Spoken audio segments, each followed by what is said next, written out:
अस्सलाम वालेकुम। मैं बेसल गैंग्लिया पढ़ाऊँगी। बेसल गैंग्लिया क्या होता है? Basal ganglia collection of nucleus है। कौन कौन से न्यूक्लियस का कलेक्शन है?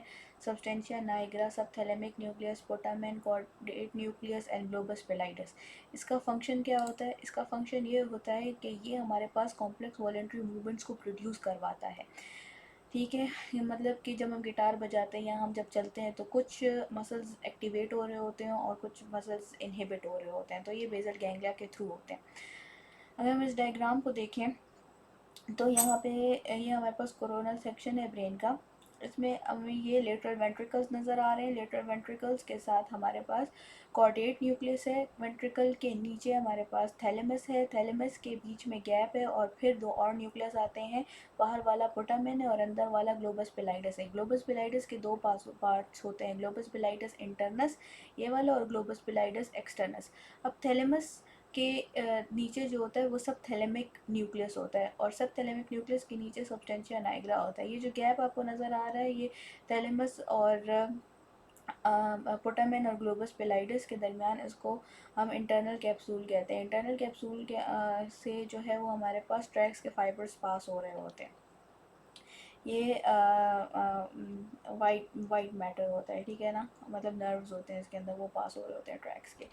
ठीक है, इसके बाद जो यहाँ पे बेसल गैंग्लिया देखो तो बेसल गैंग्लिया यहाँ पर दो तरह की टर्म्स यूज़ होते हैं ना, एक स्ट्राइटम यूज़ होता है, एक लेंटिफॉर्म न्यूक्लियस होता है। स्ट्राइटम होता है वो कम्बिनेशन होता है पोटामेन का और कॉर्डेट न्यूक्लियस का। ये हमारे पास सेरेब्रल कॉर्टेक्स से, स्पेशली प्री मोटर कॉर्टेक्स से इनपुट लेते हैं। ठीक है, और एक लेंटिफॉर्म न्यूक्लियस है, ठीक है, जिसमें पोटामेन आ जाता है और ग्लोबस पिलाइडस आ जाता है। फंक्शंस मैं बता चुकी हूँ। फॉर एग्जांपल हमें एक मूवमेंट जो है ना वो एग्जीक्यूट करनी है तो प्री मोटर कॉर्टेक्स सोचेगा, वो अब क्या करेगा, बेसल गैंग्लिया को एक्टिवेट करेगा। अब बेसल गैंग्लिया कुछ कनेक्शंस के थ्रू क्या करेगा कि डायरेक्ट पाथवे को एक्टिवेट करेगा और इनडायरेक्ट पाथवे को एक्टिवेट करेगा। इनडायरेक्ट पाथवे मसल्स को इनहिबिट करेंगे और डायरेक्ट पाथवे मसल्स को एक्टिवेट करेंगे, तो एक कॉम्प्लेक्स मूवमेंट्स प्रोड्यूस होगी। ठीक है, अब जो है ये बेसल गैंग्लिया के कनेक्शन हमें बता रहे हैं ना, ये नॉर्मली बता रहे हैं कि जब हम रेस्ट पर होते हैं ना तो अच्छा ये स्कीमिक डायग्राम है ना, स्कीमिक डायग्राम में उसमें बता रहे हैं कि कॉर्टेक्स है, सब्सटेंशिया नाइग्रा है, सब्सटेंशिया नाइग्रा है, स्ट्राइटम है, ग्लोबस पेलाइडस की न्यूक्लियस हैं, सब थैलेमिक न्यूक्लियस और थैलेमस है। अब हमें बता रहे हैं कि नॉर्मली जब हम बिल्कुल रेस्ट पर होते हैं तो क्या होता है कि पार्स रेटिकुलेटा और ग्लोबस पेलाइडस जो है ना वो इनहिबिटरी न्यूरोट्रांसमीटर्स को प्रोड्यूस कर रहे होते हैं गाबा, जिसकी वजह से क्या होता है कि थैलेमस इनहिबिट होते हैं, वो कॉर्टेक्स को एक्टिवेट नहीं करता, जिसकी वजह से डिसेंडिंग ट्रैक्स जो है वो ब्रेन स्टेम स्पाइनल कॉर्ड के थ्रू पास होकर मसल को एक्टिवेट नहीं कर पाते। तो नॉर्मली जो है ये इनहिबिटरी न्यूरोट्रांसमीटर हमारे पास प्रोड्यूस हो रहा होता है।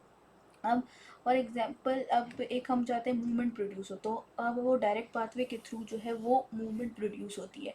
अब इसमें क्या होता है कि जो हमारे पास कॉर्टेक्स है उसका जो प्री मोटर कॉर्टिकल एरिया है वो क्या करेगा, वो एक्साइटेटरी न्यूरोट्रांसमीटर जिसको ग्लूटामेट करते हैं वो प्रोड्यूस करेगा। ग्लूटामेट क्या करेगा, वो सब्सटेंशिया स्ट्राइटम पर एक्ट करेगा और सब्सटेंशिया नाइग्रा के पास कंपेक्टा पे को स्टिमुलेट करेगा। ये D1 रिसेप्टर्स के ज़रिए डोपामिन प्रोड्यूस करेगा, जो क्या करेगा कि एक्टिवेट करेगा स्ट्राइटम को। स्ट्राइटम जब एक्टिवेट करता है तो वो इनहिबिटरी न्यूरोट्रांसमीटर को प्रोड्यूस करता है जिसमें हमारे पास गाबा आ जाता है। गाबा क्या करता है, पार्स रेटिकुलेटा को पर एक्ट करता है और इसकी जो कि नॉर्मली क्या करता है कि गाबा को प्रोड्यूस, ये भी गाबा को प्रोड्यूस कराता है तो इसको इनहिबिट कर देता है। ग्लोबस पिलाइडस इंटरनस पर एक्ट करता है, ठीक है, वो ये इनहिबिटरी न्यूरोट्रांसमीटर्स को इनहिबिट करेगा, ये भी गाबा प्रोड्यूस नहीं करेगा। जब ये दोनों गाबा प्रोड्यूस नहीं करेंगे तो उससे क्या होगा कि थैलेमस हमारे पास एक्टिवेट होगा। क्यों? क्योंकि इस पर कोई इनहिबिटरी न्यूरोट्रांसमीटर एक्ट नहीं कर रहा। तो जब इस पर कोई एक्ट नहीं करेगा थैलेमस एक्टिवेट होगा, वो कॉर्टेक्स को स्टिमुलेट करेगा और कॉर्टेक्स जो है वो ब्रेन स्टेम और स्पाइनल कॉर्ड को सिग्नल भेजेगा थ्रू डिसेंडिंग पाथवे और मोटर एक्टिविटी एलिसिट हो जाएगी और स्पेसिफिक ग्रुप जो हम चाहते हैं। उसके बाद अब इनहिबिटरी पाथवे, इनडायरेक्ट पाथवे कैसे होते हैं ना, जो कुछ मसल की एक्टिविटी को नहीं होने देता ताकि कॉम्प्लेक्स मूवमेंट प्रोड्यूस हो। सही है, तो इनडायरेक्ट पाथवे में क्या होता है कि कॉर्टेक्स जो हमारे पास ग्लूटामेट रिलीज कर रहा होता है ना तो स्ट्राइटम को एक्टिवेट करता है, ठीक है, और सब्सटेंशिया नाइग्रा में पार्स कम्पेक्टा को एक्टिवेट करते हैं। अब पार्स कम्पेक्टा से जो हमारे पास न्यूरोट्रांसमीटर प्रोड्यूस होगा ना, तो वो स्ट्राइटम को इनहिबिट करेगा, सही है। और जो कॉर्टेक्स से जो न्यूरोट्रांसमीटर है वो तो स्टिमुलेटरी है, ग्लूटामेट है, वो स्ट्राइटम को जब एक्टिवेट करेगा तो गाबा प्रोड्यूस होगा। अब ये जो गाबा है ना, ये गाबा हमारे पास ग्लोबस पिलाइडस एक्सटर्नस पर एक्ट नहीं करता, बल्कि ग्लोबस पिलाइडस एक्सटर्नस पर एक्ट नहीं करता। जब इस पर एक्ट नहीं करेगा तो इससे क्या होगा, ये इंटरनस पर एक्ट करता है लेकिन उस पर नहीं करता। तो ये क्या करेगा कि ये ग्लूटा गाबा गाबा इस गाबा गाबा को प्रोड्यूस नहीं कर पाएगा ये एक्सटर्नस, ग्लोबस पिलाइडस एक्सटर्नस, जिसकी वजह से सब थैलेमिक न्यूक्लियस जो है वो एक्टिवेट हो जाएगा। जब सब थैलेमिक न्यूक्लियस हमारे पास एक्टिवेट होगा तो वो ग्लोबस पिलाइडस इंटरनस को एक्टिवेट करेगा, और ग्लोबस पिलाइडस इंटरनस जो है वो हमारे पास गाबा को प्रोड्यूस कराएगा, सही। और जो पार्स रेटिकुलेटा है, ये तो वैसे भी हमारे पास गाबा प्रोड्यूस कर रहा था।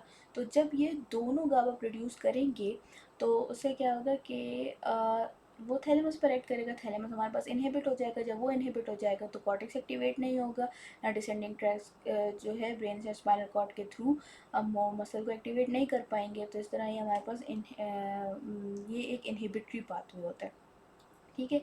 अब हमारे पास कुछ डिजीज़ है ना, वो इन पाथवेज को मतलब इन पाथवेज पर एक्ट करती है, ठीक है ना। पाथवेज पर कैसे एक्ट करती है कि न्यूक्लियस पर एक्ट करती है, बेसल गैंग्लिया के। और जब बेसल गैंग्लिया के न्यूक्लियस पर एक्ट होता है तो फिर हमारे पास अनवांटेड मूवमेंट्स प्रोड्यूस हो रही होती है, जैसे पार्किंसन में होती है, हंटिंगटन डिजीज़ में होती है, हेमीबेलिस्मस में होती है, विल्सन्स में होती है। अब अगर किसी को पार्किंसन है तो वो सब्सटेंशिया नाइग्रा के न्यूक्लियस जो है ना वो डैमेज हो, किसी को विल्सन डिजीज है तो स्ट्राइटम और ग्लोबस पिलाइडस इंटरनस अफेक्ट होंगे, किसी को हेमीबेलिस्मस हो तो सब थैलेमिक न्यूक्लियस जो है वो अफेक्ट होगा।